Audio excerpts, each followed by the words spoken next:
Habang nagluluto ako ngayon, hindi ko balak magturo ng recipe at hindi rin ako magmamagaling. Gusto ko lang magsalita, magbahagi ng nararamdaman at sana may mga makarinig. Para ito sa mga kapwa ko OFW at para rin sa mga pamilyang nasa Pilipinas na may mahal sa buhay na nagtatrabaho sa malayo. May mga araw na tahimik lang ang isang OFW.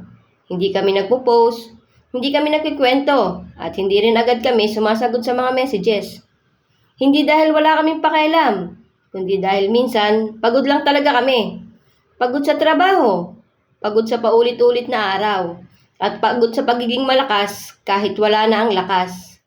Kapag nalulungkot ang OFW, madalas hindi iyon nakikita. Sanay na kaming ngumiti sa harap ng kamera at sabihing okay lang kami kahit hindi naman. Ayaw naming mag-alala ang pamilya. Ayaw naming isipin na nahihirapan kami. Kahit sa totoo naman, minsan. Kaya kinikimkim na lang namin ang lungkot at tinatawid sa bawat araw ng tahimik. May mga gawing uuwi na lang galing sa trabaho na wala kaming gana magsalita. Tahimik ang paligid, maingay lang ang isip. Hawak mo ang cellphone mo, binubuksan mo yung mga messages. Pero wala ka ng lakas para mag-type, gusto mo lang sana ng kausap.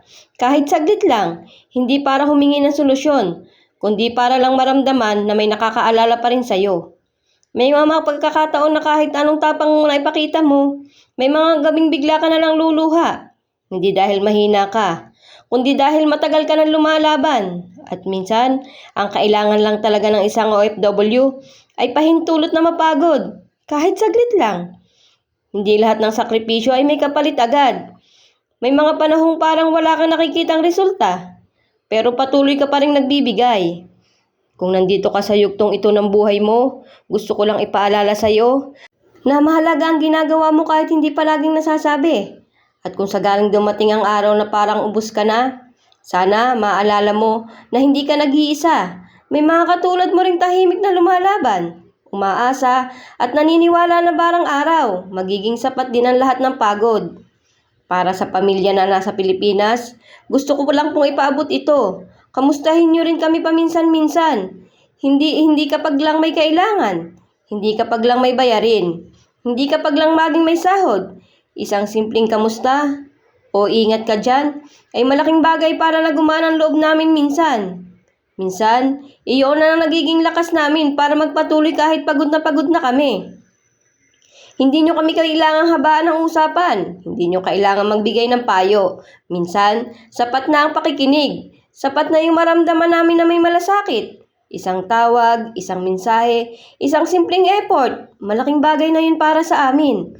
At para sa mga OFW, na pakiramdam mo ay mabigat na ang dibdib mo, kung pakiramdam mo ay wala ka ng masabihan, gusto ko lang ipaalala ito sa iyo. Hindi ka nag-iisa. Marami tayong ganito ang nararamdaman.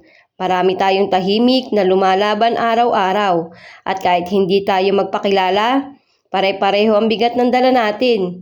Hindi kahinaan ng mapagod, hindi rin kahinaan ng umiyak. Tao, tayo. Bago maging OFW, may limitasyon tayo. May araw na talagang hindi natin kaya at okay lang iyon. Hindi mo kailangang ipakita sa lahat na malakas ka palagi para masabing matatag ka. Kung wala ka mang nangungumusta sa iyo ngayon, subukan mo pa rin alagaan yung sarili mo.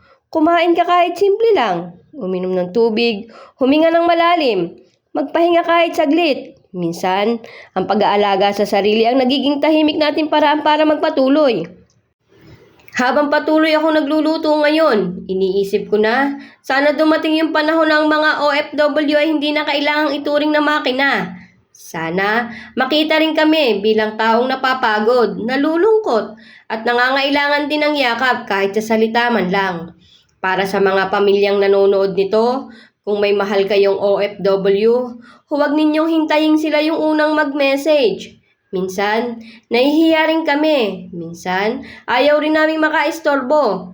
Kaya kung kaya nyo, kayo na ang unang mangumusta. Hindi nyo alam kung gaano kalaki ang naiitulong sa simpleng hakbang na iyon. Habang papalapit na pagtatapos ng niluluto ko, gusto kong iwan ang mensaheng ito. Ang bawat OFW ay may kwentong hindi laging nakikita. Hindi lahat ng sakripisyo ay napupost. Hindi lahat ng luha ay naipakita. Pero araw-araw, patuloy pa rin kaming lumalaban. Patuloy pa rin kaming umaasa. At kung ikaw na nanonood ngayon ay OFW din, gusto kong sabihin sa iyo, magpatuloy ka. Hindi dahil kailangan, kundi dahil may darating na araw na maunawaan ng lahat ang halaga ng bawat sakripisyong binigay mo. At hanggang sa araw na yon, sana kahit papaano, mararamdaman mo na may nakakaintindi sa'yo. At habang tinatapos ko ang niluluto ko, pinapaalala ko rin sa sarili ko na hindi habang buhay ganito. May katapusan din ang pagod, may pahinga ring darating. Hindi man ngayon, pero darating yung araw na lahat ng sakripisyo mo ay may saysay. At kung may isang bagay akong gustong iwan sa mga nanonood, magpatuloy ka, hindi dahil malakas ka, kundi dahil tao ka. May karapatan kang mapagod, may karapatan kang umiyak at higit sa lahat, may karapatan kang alagaan ang sarili mo habang patuloy kang lumalaban. Gusto ko lang magpasalamat sa pakikinig at sa munting espasyong binigay ninyo para sa kwentong ito. At sa mga susunod pa nating luto, may mga kwento pa rin akong ibabahagi. Hindi perpekto, hindi palaging masaya, pero totoo, galing sa puso at para sa ating mga patuloy na lumalaban.